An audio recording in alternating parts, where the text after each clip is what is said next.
Sanjungan terima kasih yang paling spesial hanya kepada Engkau Allah Maha Besar Mulia, absolut Engkau transenden sesungguhnya. Dalam bilangan apapun gak mungkin dapat kami bisa menghampirimu. Engkau mutlak Maha Kudus, Maha Besar. Namun keajaiban rahmat-Mu Kau nyatakan kepada kami. Engkau Allah yang imanen, yang mau hadir untuk kami, bahkan menebus hidup kami. Dan Kau jadikan kami menjadi anak yang Kau kasihi. Betapa ajaib dan limpah rahmat-Mu. Sungguh hati kami, mulut kami meluap dengan rasa syukur kepada Allah mulia. Dan terima kasih spesial hari ini Kau hadir untuk kami, dan Kau sediakan kami sabda firman Allah yang mutlak kami butuhkan. Tuhan mulia, mohon permuliakan nama-Mu. Roh Kudus yang baik, mohon wahyukan firman Allah itu, iluminasikan kepada kami. Firman tertulis jadi firman hidup dalam hidup kami. Firman yang tidak pernah berubah, mengubah hidup kami. Mohonlah Tuhan, biar semua hati kami lembut, pikiran tunduk di bawah otoritas sabda Tuhan. Bahkan kami mau kata seperti Mazmur 19 ayat 60, dengan bersegera dan tidak berlambat-lambat kami mau pegang sabda Tuhan. Tuhan tolonglah urapi hamba-Mu, seluruh keberadaan hamba karena rahmat-Mu semata-mata. Urapilah dan jadikan kami selalu berkat dengan tutur kata bahasa sederhana, maksud Tuhan disampaikan dengan gamblang lagi jelas, dan kami sungguh-sungguh mendengarnya, sungguh-sungguh menyambutnya, dan hidup dalam kebenaran itu. Ya Tuhan mulia, permuliakan nama-Mu. Bersabdalah kepada kami sukakan sabda-Mu. Berfirmanlah kepada kami mau hidup dalam firman-Mu itu. Terpuji Yesus Tuhan selamanya sampai selama-lamanya. Kiranya damai sejahtera Allah turun atas umat-Mu. Haleluya, haleluya, amin. Silakan Bapak Ibu kasih. Shalom. Saya memuji Tuhan, saya kembali bisa khotbah di sini. Ya sudah, rasanya saya stop lama saudara ya. Dulu kita masih di sana, waktu masih saya di sini rasanya baru sekali khotbah sini, kecuali seminar ya. Saya bukan orang asing sebetulnya. Ya karena saya sudah zaman dulu masih gereja Islam masih kecil di Megaria sana, saya sudah sering khotbah di sana. Dan terus kelihatannya aja saya masih muda ya. Ya, apalagi kalau awan gelap datang, saudara. Senang boleh bertemu Bapak Ibu. Kasih satu anugerah besar. Mari kita buka kitab suci kita, Lukas 18.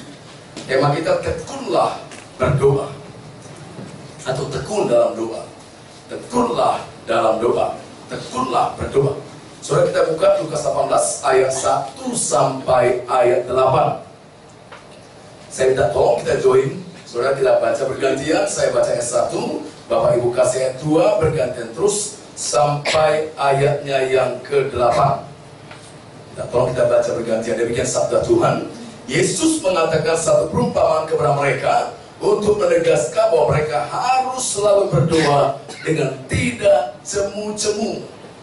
Katanya dalam sebuah kota ada seorang yang tidak memahami seorang pun. Dan di kota itu ada seorang janda yang selalu datang kepada hakim itu dan berkata, belalah aku terhadap lawanku.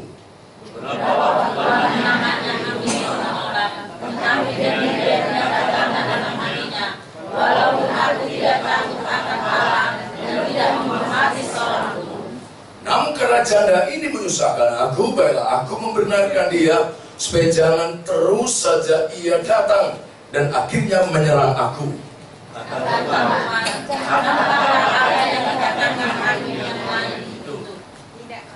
Tidakkah Allah akan membenarkan orang-orang pilihannya yang siang malam berseru kepadanya? Dan adakah yang mengulur waktu sebelum menolong mereka?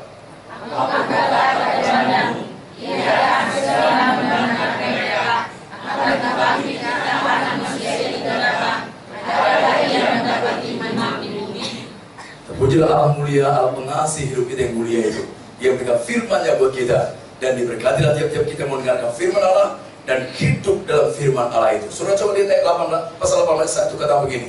Yesus mengatakan satu perumpamaan kepada mereka untuk menegaskan. Ini penegasan, ini kata dalam studi bahasa Yunani, kata menegaskan, ini bicara diulang lagi, dikatakan ulang lagi, ini penegasan, diulang lagi. Lalu kata begini saudara, bahwa mereka harus apa? Selalu, saudara perhatikan kata ini, selalu berdoa dengan tidak cemu-cemu. Bahasa aslinya pakai selalu berdoa dengan tekun, nggak mau menyerah, tidak mengenal kata enggan, acuh tak acuh, karena musuh itu serius. Karena di balik ini ada berkat yang begitu menakjubkan sekali. Saudara kasih Tuhan, selalu berdoa dengan tidak jemu-jemu, selalu berdoa dengan tidak menyerah, selalu berdoa dengan tekun. Dan lihatlah ayat 7 katakan, tidakkah Allah akan membenarkan orang-orang pilihannya yang siang malam berseru kepadanya, dan adakah yang mengulur waktu sebelum menolong mereka? Dan lihat ayat 8 kata demikian. Ini menarik. Ini ekspresi ungkapan iman. Ini guys, bisa sedikit saja saudara. Ungkapan iman ada dua yang tekun. Sehingga kata ayat 8, aku berkata kepadamu, ia akan segera benarkan mereka. Akan tetapi jika anak manusia itu datang, adakah ia mendapati iman? Maksudnya begini saudara kasih Tuhan. Ada orang berdoa, tapi tidak sampai penuh dalam kehidupan Allah. Tidak penuh dan tidak sungguh bertekun dalamnya. Pada titik tertentu dia berhenti. Ketika ia melawatnya, tentu dia berhenti. Akhirnya berkat yang datang, saudara. Kalau saudara baca kitab 2 Raja-Raja, ada di ulang-ulang kata begini. Sedikit lagi. Di ulang-ulang kata begitu. Sedikit lagi. Artinya tambahkan lagi. 2 lagi. Terus lagi. Sedikit lagi. Tapi kadang-kadang kita nggak mau sedikit lagi ya. Kurang ngerti maksudnya ya. Saya sudah banyak Pak. Saya nggak tahu kata sedikit di sana ya. Sedikitnya Tuhan saya nggak tahu saudara. Kadang-kadang sedikit itu memang hanya 30 menit jadi kadang-kadang 30 hari, kadang-kadang 3 tahun saudara. Sedikit lagi. Artinya tambahkan lagi, terus lagi. Tema kita tekunlah berdoa atau tekun dalam doa. Ini satu seorang doa yang luar biasa, namanya seorang hamba Tuhan, namanya Uskup Agung Agustinus Trent. Izinkan saya kutip kalimatnya, bagus sekali. Doa bukanlah mengatasi keengganan Allah. Doa adalah hak istimewa yang menakjubkan untuk memperoleh kesediaan Allah yang maha mulia. Itu menarik saudara. Saya ulang saudara, doa bukanlah mengatasi keengganan Allah. Doa adalah hak istimewa untuk memperoleh kesediaan Allah yang maha mulia. Kita buka hati kita seluasnya, sepenuhnya kepada Allah yang mulia itu, nama di atas segala nama, dan dia siap bergerak di tengah-tengah kehidupan kita. Saudara masih ingat Wahyu 3 ayat 20? Seringkali Wahyu 3 ayat 20 digambarkan orang itu konseling untuk menginjil terima Tuhan Yesus. Nah itu sebenarnya tekannya doa saudara. Ada kedalaman dengan Tuhan. Sebetulnya jemaat Laodikia adalah jemaat yang sudah terima Tuhan Yesus.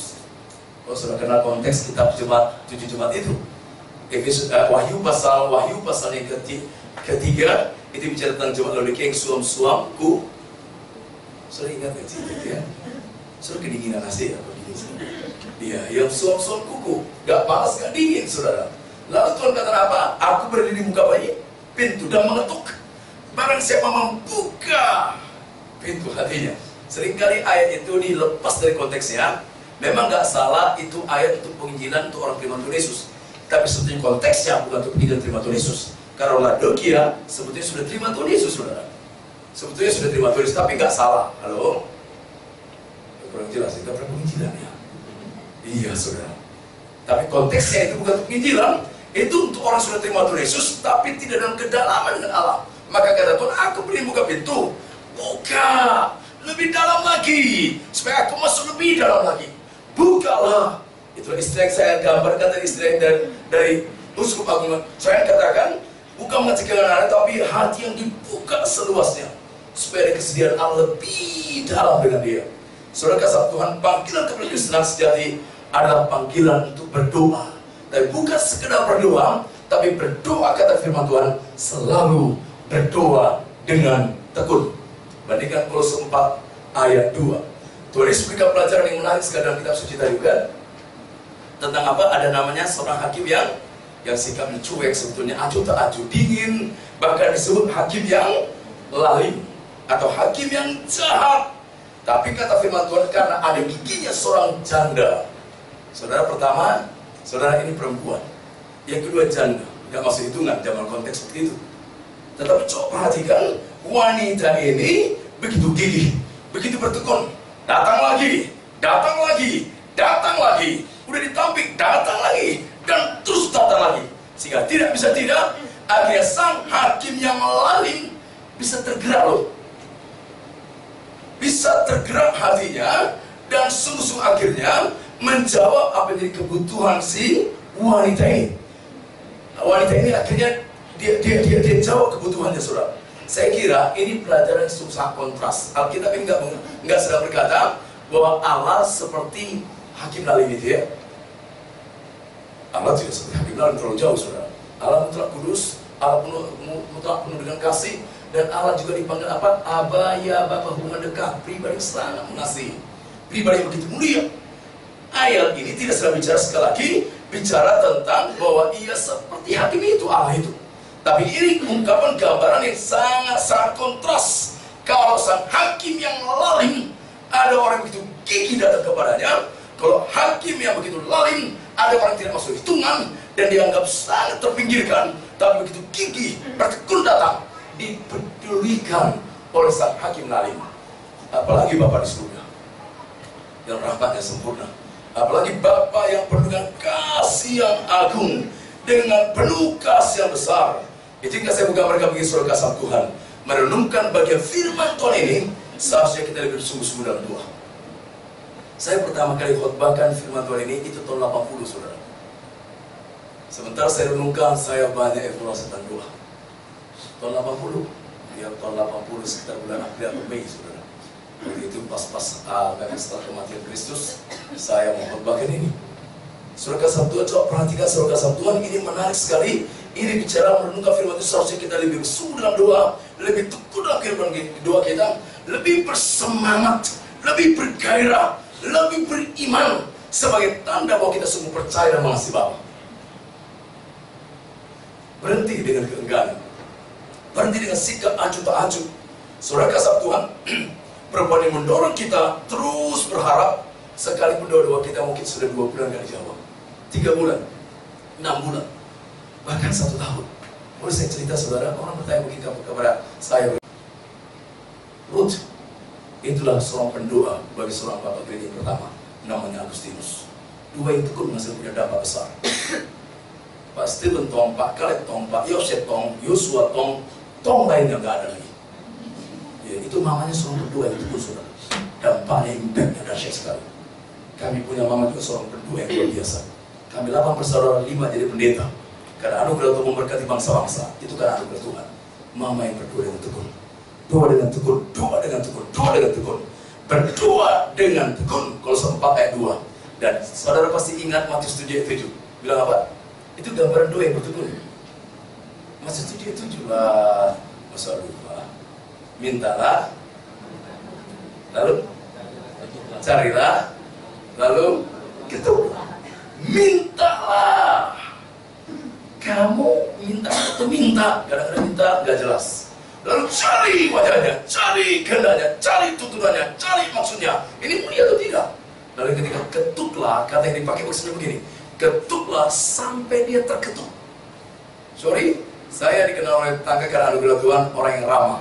Tapi minta maaf saudara, kalau saudara datang ke rumah saya, ketuknya begini, saya pasti nggak buka. Halo? Baru minggu depan berikutnya datang lagi. Minggu depan, kok tiap hari Senin datang kayak gitu ya? Saya bilang, saya jawab ini, mungkin ada yang jatuh. Doa dengan tekun, ketuk. Gak dibuka? Gak dibuka?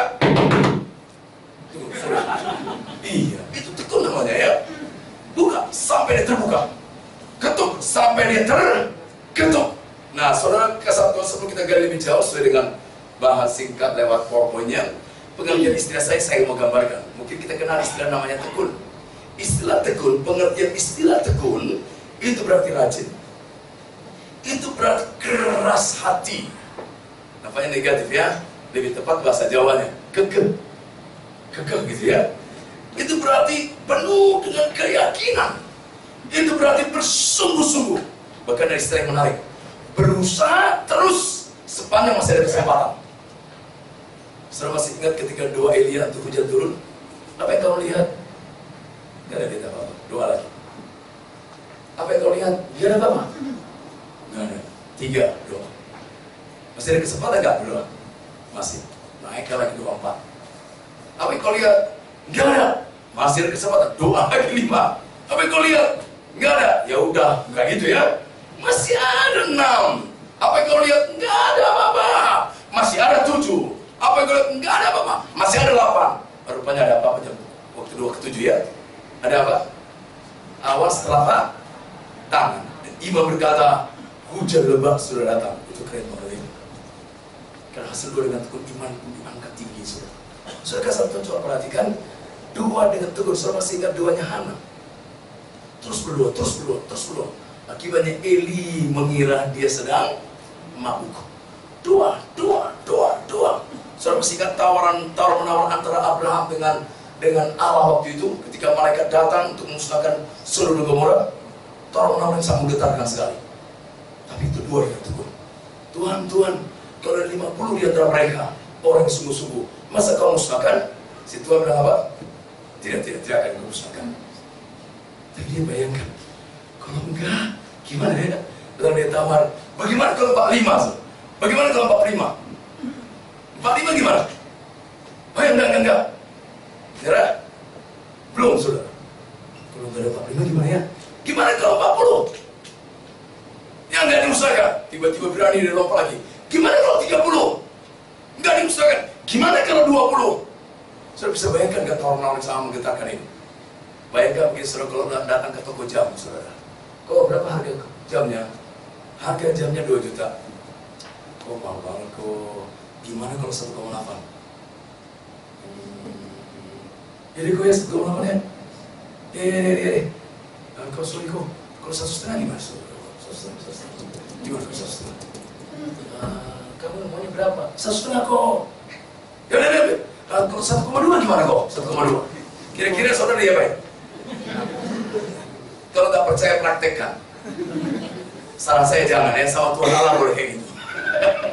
Sama si Koko jangan. Mungkin dulu, apalagi Kokonya orang Medan saudara.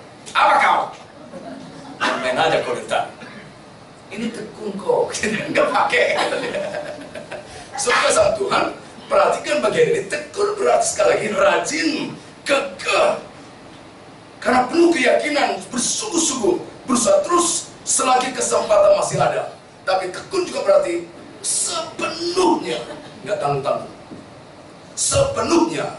Ini berarti doa teguh berarti tidak acuh tak acuh. Sedih, banyak sekali Kristen yang acuh tak acuh dalam doanya. Nggak enggan, saudara. Nggak gampang menyerah. Ya udahlah, memang udah takdir mau bilang apa. Bukan kehendak Tuhan mau bilang apa. Ini juga berarti tidak sekedar berdoa, tidak jemu, tidak berhenti, tapi terus doa lagi, dan terus berdoa, dan terus berdoa lagi, dan terus berdoa lagi. Saudara kasih Tuhan, saudara masih ingat tadi saya kasih Wahyu 3 ayat 20 itu kepada jemaat apa? Laodikia. Tuhan minta buka lebih dalam hatimu supaya aku masuk lebih dalam lagi, buka lebih dalam. Sungguh-sungguh.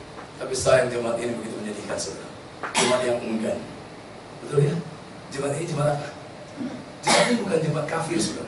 Jemaat ini bukan sudah murtad. Jemaat ini hanya, maaf kalau kata itu saya pakai, walaupun itu tragis sekali. Jemaat ini jemaat yang kayak mana? Suang, kuku. Dan bagi Tuhan itu masalah besar sekali. Tidak panas, tidak dingin. Dibilang dingin gak juga, buktinya masih ke gereja. Dibilang dingin gak juga, mungkin kasih persembahan masih saudara. Tapi dibilang hangat, meluap-luap gak juga, gak ada ketekunan, gak meluap-luap saudara. Jemaat ini merasa cukup nyaman dengan hidup mereka. Dan Tuhan berkata kepada mereka, jemaat apa? Kayak mana? Sebetulnya kamu itu compang-camping, miskin. Bahkan kata Tuhan, aku akan muntahkan kamu. Aduh sedih sekali ya. Sementara saudara, gambaran sederhana, diagnosis yang paling jelas. Ciri orang Kristen, hidup pribadi, hidup keluarga, hidup jemaat, ketika doanya tidak ada gairah lagi, doanya tidak bertekun lagi, mereka sedang dalam kondisi yang sangat menyedihkan secara rohani. Itu ciri utama. Bukan dilihat dari ciri mereka begitu rajin melayani. Bukan dilihat bagi mereka bagaimana persembahan mereka, jumlah angkanya makin naik. Enggak saudara. Lalu, yang jelas ya. Tapi paling pertama-tama paling ditandai apa? Bagaimana roh mereka?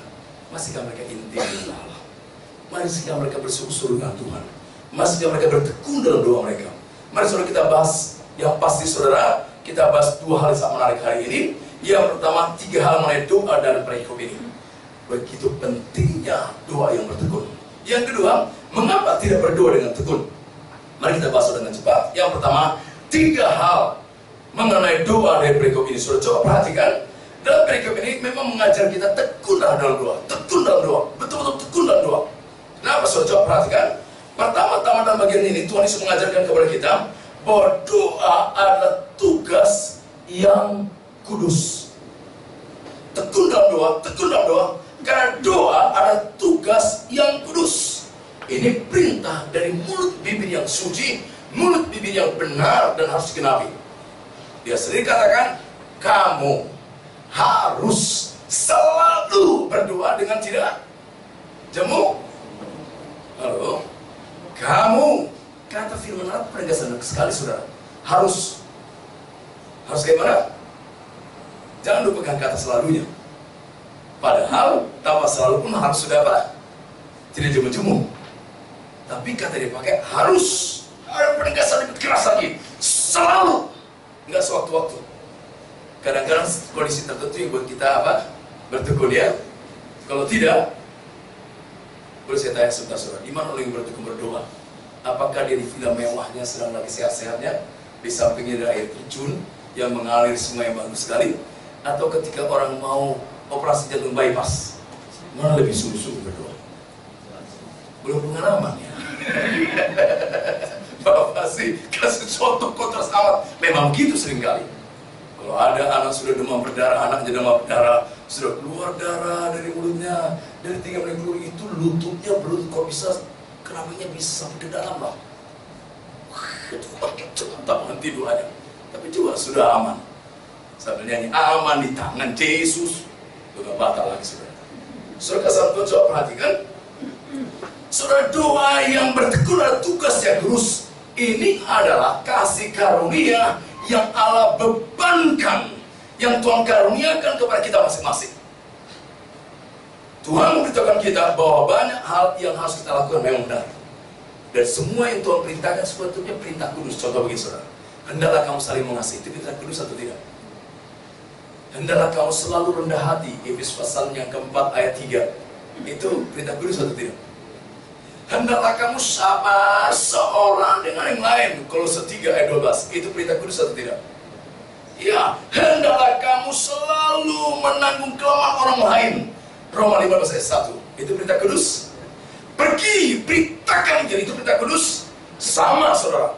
Hendaklah kamu selalu, harus selalu berdoa dengan tekun.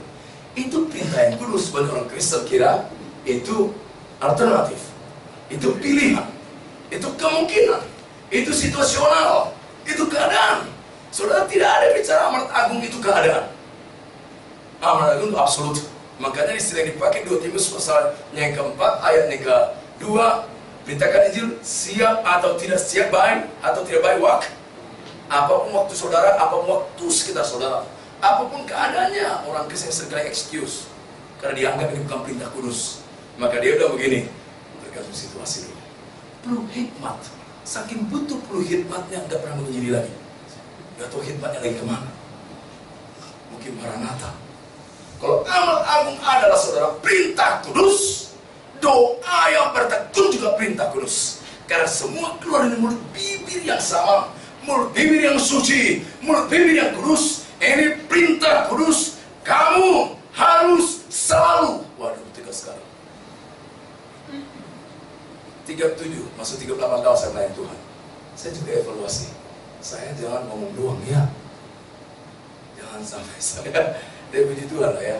Ini bukan kata doa yang bertekun, itu bukan sekedar rutinitas. Halo? Ada gereja tertentu masih ada piston pagi. Tapi kalau rutinitas itu menyakitkan, capek. Jadi kegiatan agama. Tapi kata tekun sekali saudara, itu tadi saya sampaikan, itu rajin, itu gairah, itu kesembuhan, itu luapan gairah. Karena masih ada kesempatan, kenapa aku tidak sampaikan kepada Allah? Masih ada kesempatan, kenapa aku tidak buka diriku kepada Allah? Saudara kasih Tuhan, mengapa Tuhan Yesus meminta kita selalu berdoa dengan bertekun? Sekali lagi, ini tugas yang kudus. Lihat contoh-contoh yang saudara. Yesus Kristus Tuhan kita sendiri telah melakukannya. Dan dia sudah melakukannya. Setelah ingat, dia tekun sekali berdoa. Masih ingat nggak Matius pasal yang ke-26 ayat 36 sampai 46 ketika dia berdoa di Getsemani. Semalam-malam dia berdoa. Dan sedih sekali hati Yesus ketika para murid kayak mana? 1 jam saja. Seorang teolog yang sama ngasih namanya Tyndale, 1 jam itu bilangan minimal orang yang bertekun dalam doa. 1 jam saja. Itu kata dia bilangan minimal orang yang bertekun dalam doa. Kata Tyndale, seorang komentar, seorang yang bukunya menjadi standar sekolah-sekolah teologi yang bagus, kecuali sekolah teologi yang liberal. Ya, saudara Tyndale, menarik sekali, saudara. Itu bilangan minimal. Kita bilang 1 jam. Itu Pak, dulu memang doa masih awal Pak, tapi akhirnya pagi, malah 8 jam Pak. Ketiduran. Saudara, sedih ya? Saudara sama Tuhan Yesus sendiri melakukannya. Saudara masih ingat gak Lukas pasal 6 cerita tentang waktu dia mendapatkan murid? Dimulai dengan apa? Semalam-malaman Yesus berdoa untuk mendapatkan murid. Bayangkan Yesus Maha Tahu, yang Maha Besar, yang Maha Mulia. Dia juga bertekun dalam doa. Ini tugas yang kudus. Saudara masih pernah baca? Pasti pernah. Yohanes 17. Lupa manusiawi, gak pernah baca duniawi. Pilih mana? 1 pasal penuh doa, saudara. 1 pasal dia berdoa, begitu rinci, begitu detail. Berdoa lagi, berdoa lagi dan berdoa lagi. Saudara masih ingat cerita Lukas 11? Saya kalau ngomong ini pasti tinggi, saudara, bukan maksudnya apa. Lukas 11, akhirnya murid-murid melihat Yesus. Akhirnya murid-murid berkata begini, Yesus ajarlah kami berdoa. Mereka bilang, Yesus itu tekun sekali doa. Ini tindakan kudus, ini perintah kudus. Nah, doa dengan tekun, aku sendiri melakukannya. Dan semua para teladan rohani, semua para saleh di kitab suci, dan orang yang mencintai Allah pada zamannya, kedapatan ada mereka ada orang yang tekun dalam doa. Halo? Ya? Dan iya. Ada kata-kata bagus. Kalau boleh saya catat bagus. Malas orang berdoa, pasti rajin berdosa. Ada doa, jauhlah dosa. Tidak tekun dalam doa, dekatlah dosa. Hanya S-nya aja mampir. Doa, dosa. Gak jelas juga bahasa saya, gak apa-apa. Maafkan. Saudara kasih Tuhan, ini perintah kudus. Yesus melakukannya, para saleh melakukannya. Yang kedua, sebetulnya begini saudara. Kenapa ini tugas yang kudus? Karena sebetulnya ketika saudara doa tekun, ini hak istimewa luar biasa membangun hubungan paling intim dengan Allah. Itu kan keren. Saudara ingat firman Tuhan Mazmur 62 ayat 2? Hanya dekat Allah saja. Wah, kata hanya dalam bahasa Inggris kata only. Tapi sorry saudara, kata only sebetulnya dalam bahasa Inggris itu bisa sekedar cita-cita atau keinginan. Orang Kristen nggak mungkin misalnya. Lebih baik 1 hari di pelataranmu daripada 1000 hari. Waduh, nyanyinya bagus ya. Tapi kenyataannya, lebih baik ngerumpi 3 jam daripada doa 30 menit. Betul atau betul ya? Itu only namanya, ngomong tok. Cita-cita, ingin saja. Ayo beritakan Injil yuk. Tapi dari Januari sampai April berapa jiwa? Ayo berapa jiwa? Maksudnya apa? Beritakan Injil dong. Oh iya. Ya gimana jiwanya? Yang jelas juga ya. Hanya only. Only itu saudara. Kata only bisa hanya sekedar ngomong. Cita-cita. Halo. Tapi kata bahasa Ibrani, kata aks itu rangkap 3. Kata aks, kata hanya, bukan saja only, tapi kata yang kedua, alone. Alone gak bisa saudara itu cita-cita lagi. Alone itu kenyataan, fakta. Kata alone sendirian saja dengan dia. Alone, sendirian dengan dia, itu kata yang bagus. Saudara, kata itu dipakai tentang apa? Hubungan intim. Saya dengan Allah alone, sendirian intim dengan dia. Saya dengan pasangan hidup saya intim, alone sama dia. Seorang kekasih yang sangat mencintainya suami istri, ketika mereka sedang bercumbu-cumbuan, itu namanya alone, sendirian saja dengan dia, tanpa sekat, dan bisa berlarut-larut dengan dia. Itu tekun, saudara. Halo? Boleh nggak saya tanya sama saudara, kapan terakhir sama Tuhan alone, berlarut-larut, dekat sekali, atau sekali-sekali dekat, atau kali-kali aja dekat? Yang mana kira-kira? Saudara jangan katakan saya dong. Dekat sekali alone, gitu ya. Waduh, saudara, nggak ada orang hubungan intim saudara yang sedang mencintai saat kekasihnya, yang sangat mencintai dalam hubungan intim sampai dia lihat jam. Cepetan dong, nggak ada itu. Karena dia sangat mencintai. Jangankan begitu, orang pacaran aja enggak ya? Lo selalu mencintai saudara. Lo nggak ada pengalaman saudara ya. Orang pacaran soal 20 jam dimatiin semuanya saudara. Asik sekali. Sudah nih yang sudah pacaran, setengah jam cukup? Udah pengalaman saudara. Saya pacaran, nikah saya hampir 30 tahun dan sedang pacaran. Gimana? Setengah jam cukup? Yang pernah pacaran? Saudara, 1 jam cukup nggak? 1 jam? 2 jam? Ngapain aja sih? Diskusi matematika kali ya, jadi seru ya? Enggak saudara. Ngomongin aja, natap dia aja, kadang-kadang dia masih saat keningan aja, asik ya. Asik dia hadirat dia gitu ya. Oh dia sendirian dia sama dia. Berarti jelas saudara, kalau saudara tidak ada tekun dalam doa, seperti gak beres hubungan sama Allah. Spiritual kita parah. Tapi yang menarik dalam bahasa Inggris kata acts, bukan saja only, tapi juga alone itu nyata. Tapi yang ketiga, fully, benar-benar, really, nyata sekali, sepenuhnya dengan dia. Wah keren saudara. Saudara kasih Tuhan, ini berita yang kudus, Yesus melakukannya. Ini berarti memiliki hubungan paling intim dengan Tuhan.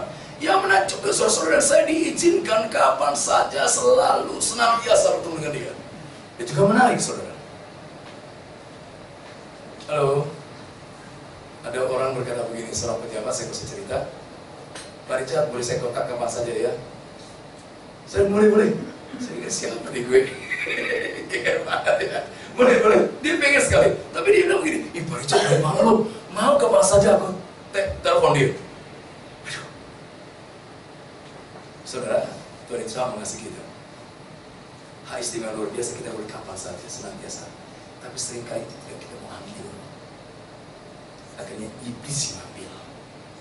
Maksudnya men-take over kita akhirnya. Nah, saudara kasih Tuhan yang ketiga, ini perintah yang kudus. Karena ketika saudara berdoa dengan tekun, dan terus berdoa lagi, Allah sedang membangun kemurnian di hati kita. Kemurnian. Allah sedang membangun watak karakter yang kuat dalam diri kita. Kesabaran, ketulusan. Allah sedang membangun hati yang mental baja. Allah tidak mau kita ini kanak-kanak terus. Ada istilah tadi anak-anak gampang, saudara. Wah, saudara, mungkin saudara ada yang sudah tahu, sebagian mayoritas enggak. Anak saya yang tahu seorang misionari di Afrika. Anak nomor 2 saya bisnismen. Anak nomor 3 masih kuliah di UI. Anak nomor 4 belum 2 tahun. Ya udah, nanti cerita lebih lanjut. Nanti bulan 6 tanggal 8 2 tahun umurnya. Namanya Richard. My name Richard, istri saya Sandra. Richard Sandra. Risha itu Joy. Risha Tiona anugerah Tuhan. Keren ya? Nanti lihat. Bukan hanya kali mirip gue gimana dong? Saudara, tapi maksud saya ini kanak-kanak namanya Risha. Dia nggak bisa diajarkan ketekunan. Tapi kalau dia mau dewasa, dia harus dilatih. Kanak-kanak sekali. Kalau mau apa saja instan. Papa minum papa, cepat. Dikirim papa ini masih kirim 40, ini mau 60 ini. Larinya nggak cepat lagi. Nah sekarang sama Tuhan, mau cepat anak-anak ya wajar ya. Sudah mau tekun, kadang-kadang kita mau kanak-kanak mau instan saja ya. Kanak-kanak sekali. Tapi doa yang tekun itu mengubah watak kita. Jadi murni, lebih tulus, lebih humble, ya, lebih sabar, lebih tangguh. Wah, doa yang tekun. Akhirnya kita kembalikan seperti anak. Doa yang tekun, akhirnya kembalikan untuk kemuliaan Allah seluruhnya. Saudara kesatuan dua dan yang tekun ini tugas yang kudus. Karena memang saya tutup saja, ada banyak poin lagi, tapi saya percepat saja. Karena ini tugas yang kudus. Doa yang tekun hasilnya selalu dapat dipaskan menakjubkan. Bukan saja untuk watak kita, tapi doa yang tekun menembus yang tak tertembusi. Yang mustahil tidak lagi mustahil lagi. Hana di Ruta Mutum gak mungkin punya anak, tapi doa tekun. Saudara kasih Tuhan, Elia gak mungkin waktu 3 tahun tidak ada hujan. Tapi doa tekun. Yang namanya kemarau pandang cepat segala tuh. Doa yang tekun. Saudara lihat gereja mula-mula. Maka senang ada khotbah tentang masalah Roh Kudus curahkan. Saudara masih ingat nggak? Kepada 500 orang Tuhan katakan janji Roh Kudus curahkan. Betul ya? Tapi yang mengalami pencurahan Roh Kudus itu kepada siapa? 120 orang. Yang sedang ngapain? Saudara baca Kisah pasal 2, Kisah pasal 1 ayat 14-19. Mereka yang sedang duduk tekun berdoa. Halo? Memang ada perdebatan waktu itu. Orang teologi Calvinis dengan orang teologi Pentakosta zaman-zaman dulu. Orang Calvinis katakan, nggak usah doa, nggak usah minta-minta macam-macam, Roh Kudus pasti turun. Orang Pentakosta katakan, tekun berdoa, Roh Kudus baru turun. Saya bilang, maaf saudara ya, dua-duanya ada benar, dua-duanya salah juga. Lihat saya dari seram, saudara. Memang saudara nggak usah berdoa, Roh Kudus pasti curahkan karena janji Bapa pasti digenapi. Setuju? Orang Calvin katakan, nggak usah doa, Roh Kudus juga. Setuju saya. Pasti Roh Kudus curahkan, nggak usah saudara doa. Karena dia janjikan begitu. Halo? Tapi untuk mengalami secara pribadi, secara jemaatnya, kuasa Roh Kudus curahkan, itu perlu tekun doa. Maka 500 orang itu saudara, nggak semua 500 yang dapat ngalaminya, hanya 120. Betul ya? Kalau 120 orang nggak doa tekun, Roh Kudus curahkan nggak? Tetap karena jadi Allah. Tapi untuk mengalami secara pribadi, mengalami secara jemaat, mereka berdoa dengan tekun supaya mengalaminya. Saudara lihat Kisah Rasul pasal 4, gereja ditangkap, gereja dianiaya, gereja dikempaskan begitu kuat. Lalu saudara baca mulai ayat 31, 32, 33. Gereja berdoa dengan tekun. Kuasa Roh Kudus dengan dahsyat melimpah atas mereka. Doa dengan tekun. Kedahsyatan yang mulia terjadi. Ada yang ingat Kisah 12 cerita apa? Maaf saudara. Saya ingat ayat apa? Nah, mulai pendetanya mulai malas. Kisah 12 cerita apa itu saudara? Waktu itu penguasa Herodes ngamuk. Yakobus tangkap di penggal lehernya. Dan itu menyenangkan orang Yahudi. Akhirnya waktunya giliran akan mau dipenggal yang namanya Petrus. Ingat cerita itu? Mudah-mudahan tinggal ya, supaya aku senang nih. Lalu di penjara di paling sulut dengan 4 lapis baja. Istilah begitulah saudara. Tapi kata Alkitab, gereja berdoa dengan tekun. Dilapis dengan tentara. Terbuka.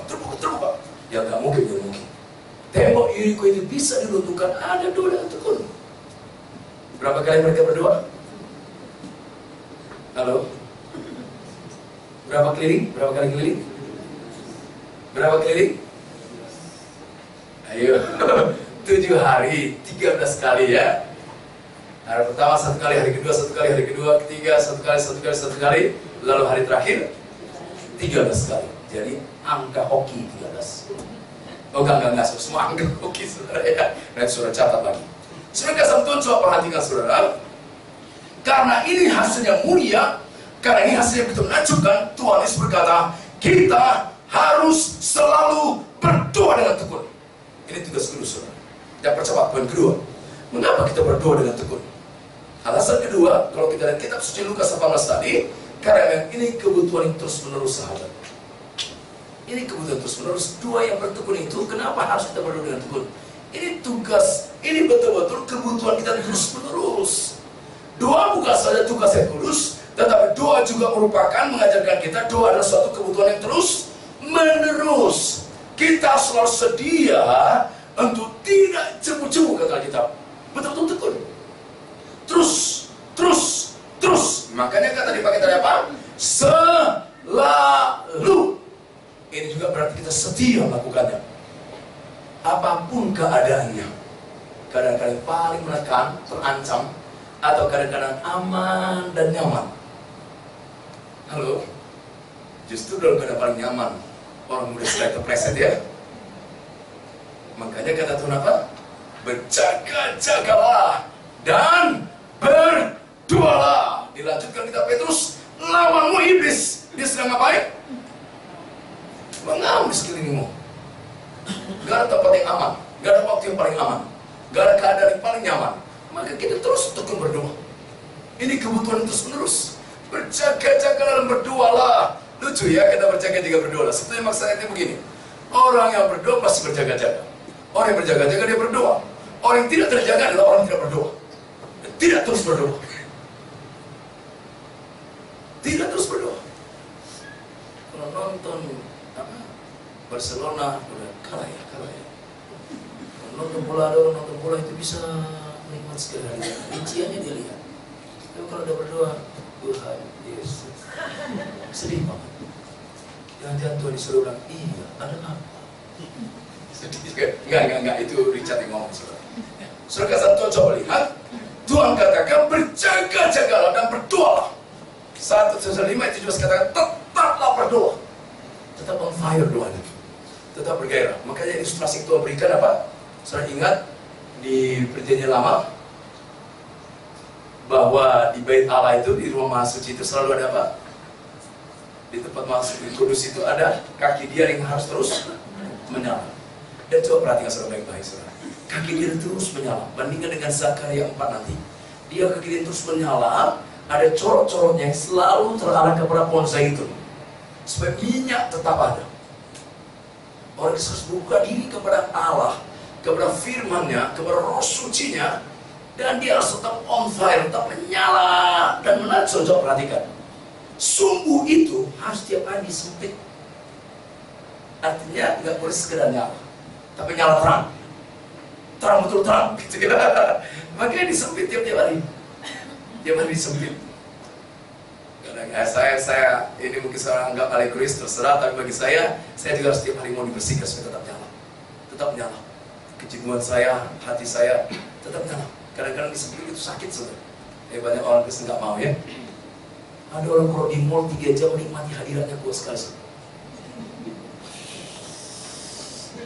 Tapi kalau udah bersekutu sama Tuhan, susah ketemuan. Halo. Sudah nggak ngerti mau kayaknya, sudah sangat rohani. Kita harus selalu berdoa, karena kedapatan kita semua begitu lemah. Setuju ya? Semua kita rentan ya? Ya, kita semua rentan. Sementara iblis digambarkan apa? Seperti kucing mengeong di sekeliling. Di mana ya? Karena kita anggap kadang-kadang dunia ini dan sekitarnya kita ini bukan pertarungan, tapi permainan. Seperti kucing yang sekitar, jadi gak ada menjaga-jaganya. Asik aja, asik. Nanti di hari Minggu nyanyi lagi, kita lebih dari pemenang. Dia sudah menang apa, bertarung gak pernah. Saudara, itu proses tetangga. Ada maaf, saudara, kami punya tinggal di satu komplek perumahan, dan dekat rumah saya itu ada pintu gerbang untuk ke kampung. Satu kali, maaf istilahnya kampung saudara, enggak itu tempat saudara. Lalu mereka keluar, mereka teriak-teriak, menang, menang, menang. Rumah kami itu sengaja nggak pakai pagar saudara, memang supaya orang bisa datang ya. Lalu saya tanya, siapa menang nak? Oh, saya tanya begini, siapa menang? Ah, kamu menang, menang om, menang, menang, menang. Iya, kamu bertanding? Enggak om. Yang menang siapa? Persija. Orang Kristen GR sekali menangnya, bertarung nggak pernah. Ada orang Kristen malah bilang begini, mana musuhnya mana? Saya waktu ini sedang gitu. Iya kau nggak lihat karena kau sudah kutelan. Mana lagi? Mana udah kutelan? Kau mana dalam perutku. Sedih orang Kristen ini, sedih. Bukan saudara, saudaranya punya saudara, punya saudara, saudaranya saudara lain. Saudara kasih Tuhan, coba perhatikan. Sayangnya saudara kasih Tuhan, dalam kehidupan banyak orang Kristen, ada saat tertentu dia berdoa tekun. Dan sedih sekali, jauh lebih banyak tidak bertekun. tergantung situasional. Kita dua waktu tahun berapa itu? 98 ya? Itu orang Kristen berapa dari dulu itu banget. Tak terlewatkan. Udah dia pergi ke luar negeri pun saya pas ketemu, saudara. Itu masih tekun Tuhan, jangan rumahku dibakar gitu aja. Doa tekun. Saya pikir tiap hari kayak gitu ya. Pak Richard ini dikasih berkat atau kutuk. Saudara, kita kehilangan hadirat Tuhan sering kali. Tidak peduli kepada kehilangan harta. Hadirat Tuhan itu segala-galanya. Begitu mulia, begitu agung. Allah sungguh kita perlukan bagaimanapun, apapun situasi, apapun keadaannya. Doa dengan tekun itu kebutuhan yang terus menerus. Saudara, yang ketiga, ini kebutuhan praktis, sahabat. Keren kan? Kenapa doa yang tekun? Banyak orang kira itu kebutuhan yang teoritis sekali. Kerohanian banget, terlalu tinggi di surga, nggak mendarat-mendarat, saudara. Doa itu kebutuhan praktis, saudara. Saya mau tanya sama saudara, andaikan saudara disuruh ngantri hari ini 4 jam untuk dapatkan uang 500 juta, mau nggak? Mau. 500 juta, ya enggak? Jangan 500 Pak, 50 juta pun aku mau. Asal masih dapat ya. Saudara mau menunggu karena ada kebutuhan praktis. Apalagi kalau saudara lagi kepepet, dapat 50 juta. Dan banyak orang Kristen bahwa doa itu bukan satu kebutuhan yang praktis. Terlalu rohani sekali, terlalu meninggi sekali, tidak membumi. Doa itu kebutuhan praktis. Saya tadi sudah katakan dia bisa mengubah karakter kita, mengubah watak kita. Seperti sujud tersungkur kepada dia, hadiratnya turun atas kita. Tapi juga lebih jauh, memang doa itu adalah sungguh-sungguh kebutuhan praktis. Sungguh-sungguh kebutuhan yang praktis. Sudah coba perhatikan firman Tuhan tadi katakan. Jangan jemu-jemu. Jangan bosan. Jangan berhenti. Jangan enggan. Jangan undur. Ayo kekeh dong. Semangat dong. Masih ada kesempatan, doa lagi. Ini kebutuhan praktis kita. Makanya Yakobus pernah kasih ilustrasi gambar begini. Apabila di antara kamu ada orang sakit, dia bilang apa? Berdoalah. Di mana ayatnya? Tahu lah ya, tapi lupa halamannya, nggak apa-apa. Saudara, kekasih Tuhan di mana? Yakobus pasal 5 ayat 13, 14, 15. Lalu muncul 16. Doa orang ingin beriman bila didoakan dengan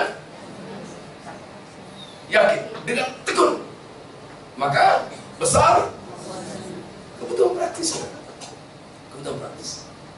Hana tahu sekali bahwa kebutuhan dia untuk kemandulannya doa. Maka dia doa terus. Itu kebutuhan praktis. Itu kebutuhan praktis. Sungguh-sungguh kebutuhan praktis. Banyak sekali saudara. Bahwa saya harus gambarkan kenapa kita doa dengan tekun. Karena ini kebutuhan praktis. Ingatlah Yohanes 4 dan 5 bilang apa?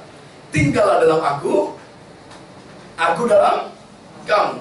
Sebab di luar aku kamu nggak bisa apa-apa. Ayat 5-nya bilang apa? Tinggallah dalam aku dalam kamu. Dengan demikian kamu berbuah banyak. Kata tinggal dalam aku itu betul-betul tinggal, terus continue, bertekun dalam doa, bertekun dalam dia, bertekun. Kamu punya impact.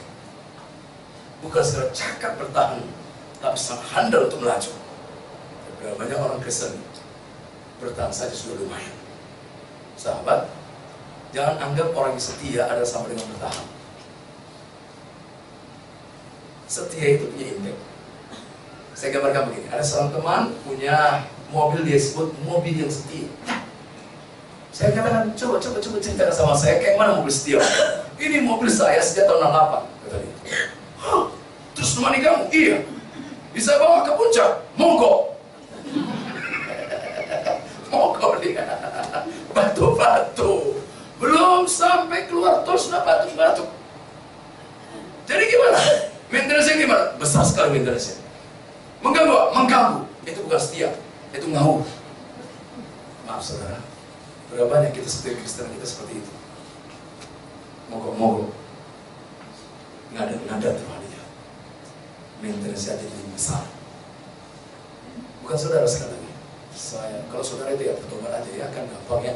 Saudara sampai coba perhatikan ya. Ini kebutuhan praktis saudara. kita berdoa. Kita berdoa, sehingga kita menyimpek. Ini kebutuhan praktis kita. Saya sudah gambarkan di Kisah pasal 2. Jemaat muda-muda butuh sekali lawatan Roh Suci itu.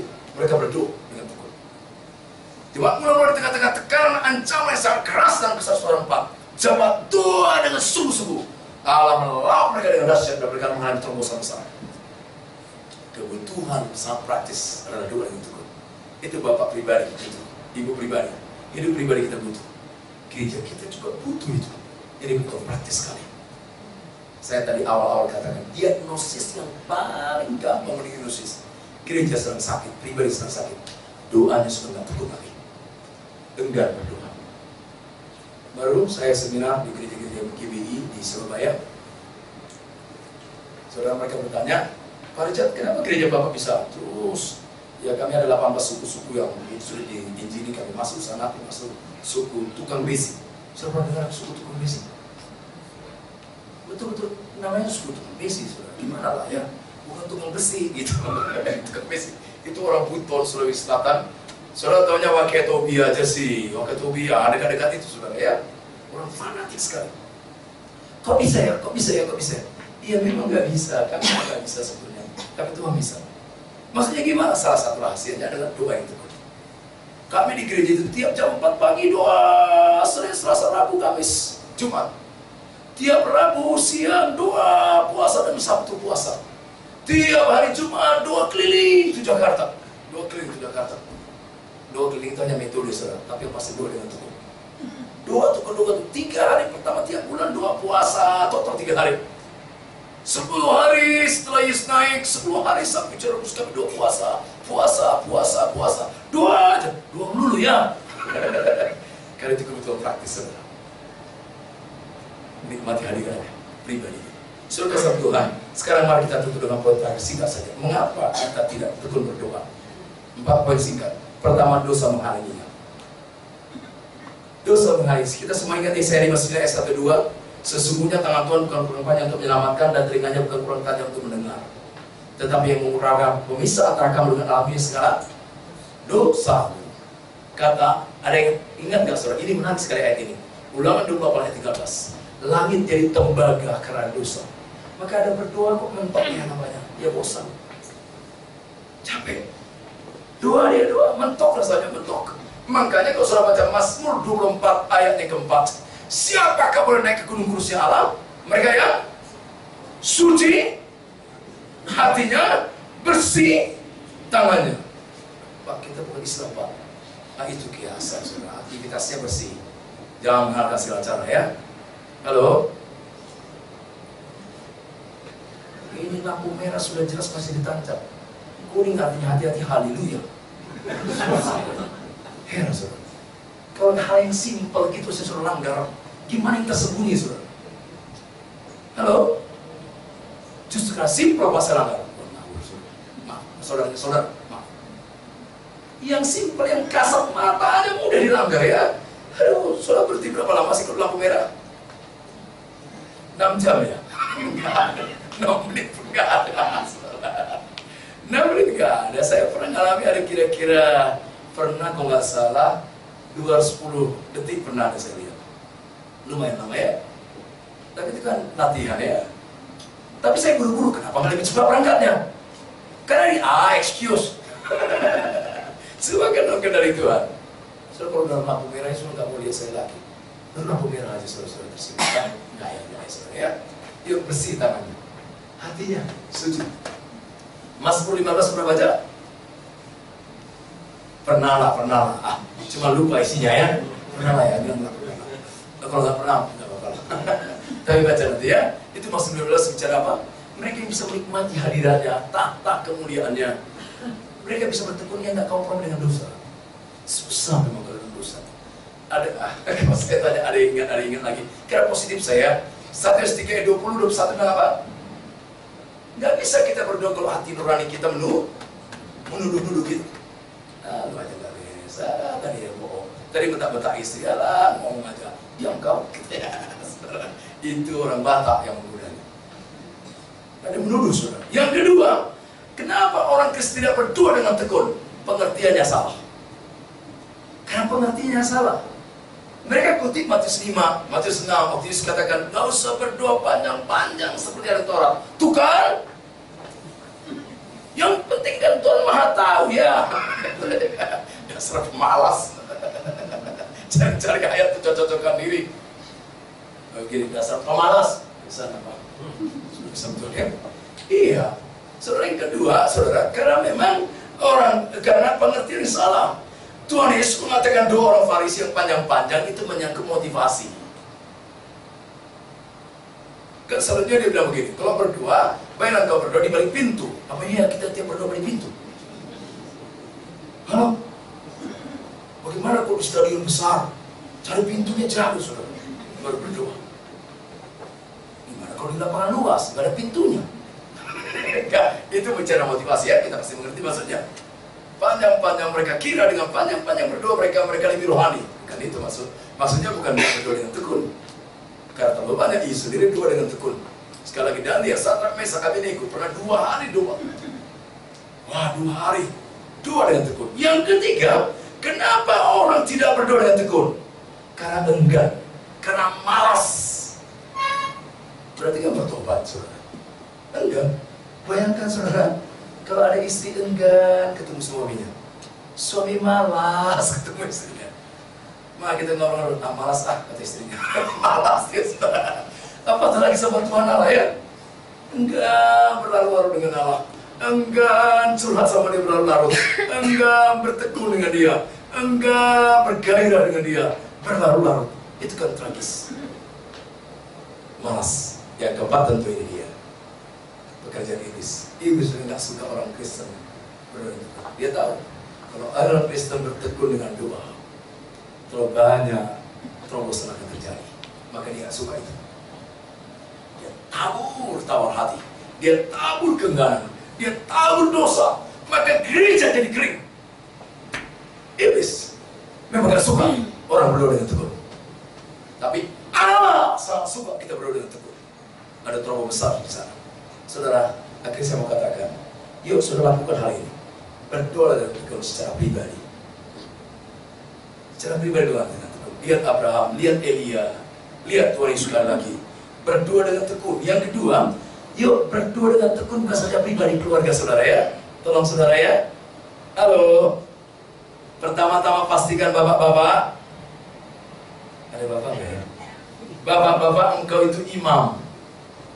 Kepala. Dalam bahasa Yunani mudah kok menghafal. Dalam bahasa Yunani gampang. Kepala itu bahasa Yunani kepali. Gampangnya kepala, kepali. Waktu dari kepali, kepali itu sumber penentu sekali. Yesus itu kepala, tapi di rumah tangga dia imam. Itulah suami, dia kepali. Saya mau tanya sama saudara, orang manusia bisa tegak karena apa? Karena ada kepala ya, bukan karena ada kaki. Di stasiun Jatinegara itu ada tukang jual koran. Dia bisa berdiri tanpa kaki. Tapi kita gak pernah lihat orang bisa berdiri tanpa kepala. Kalau ada itu namanya zombie, saudara. Tengking dia. Pak, engkau itu kepala. Bapak engkau imam. Pastikan engkau pimpin anak-anakmu, istrimu di rumah, bapak-bapak kekasih, untuk sebuah keluarga.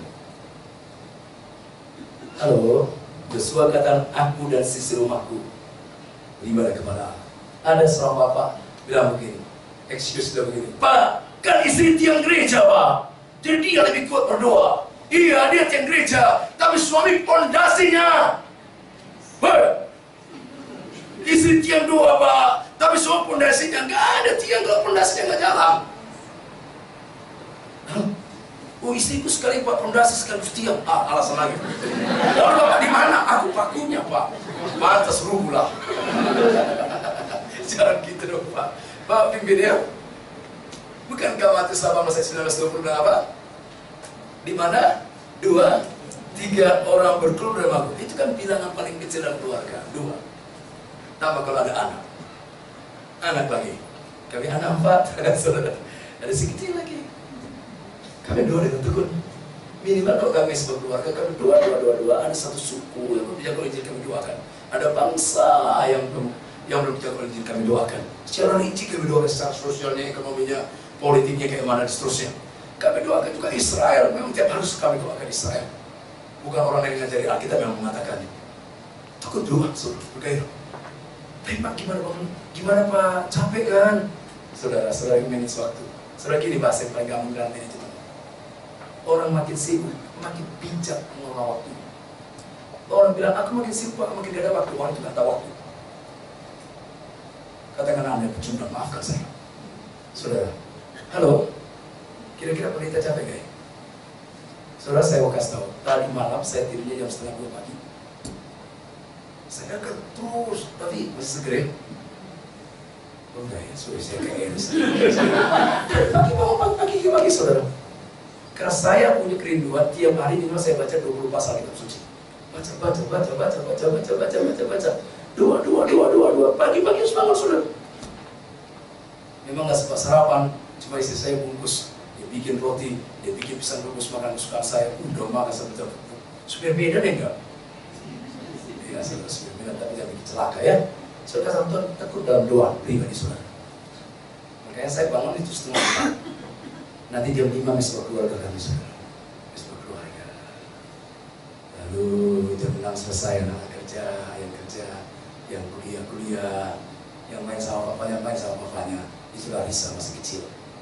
Saudara kasih Tuhan. Tapi yang ketiga pastikan doa bertekun dalam gereja kita, komunitas kita. Ingat tadi Kisah pasal 2, Kisah pasal 4. Jemaat berdoa dengan tekun. Jemaat berdoa dengan tekun. Kisah pasal 12, jemaat berdoa dengan tekun. Waduh, saudara. Yuk berdoa dengan tekun. Berdoa dengan tekun. Saya tak tahu saudara, kalau jemaat, jangan biarkan 1, 2, 3, 4 orang aja terus bertekun dalam doa. Itu seperti huruf V. Kalau belibis huruf V, saudara masih ingat? Kalau ada 1 belibis lagi terbang, ada kedua ikut, 2 lagi ikut, jadi V, itu terbang kecepatannya lebih cepat saudara. Tapi heran, ketika 1 mundur, yang lain ikut mundur. Yang ketiga amin, yang keempat haleluya mundurnya. Terus mundur. Berapa ya? Akhirnya banyak gereja hanya nostalgia masa lalu. Tekun dalam doa. Kekinian mereka sedih sekali. Sahabat, ini kata firman Allah. Bagian kita melakukannya. Kata amin. Mari kita berdoa saudara. Saya minta tolong 1-2 menit saudara berdoa secara pribadi. Kita tolong respon firman Allah.